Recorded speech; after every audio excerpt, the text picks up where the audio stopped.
বলবো না ভোলা যায় নাকি মাহে রমজানের স্মৃতি, বলবো না ভোলা যায় নাকি মাহে রমজানের স্মৃতি।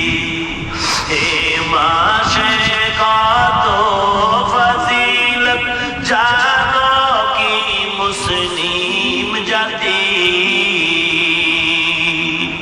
বলবো না ভোলা যায় নাকি মাহে রমজানের স্মৃতি।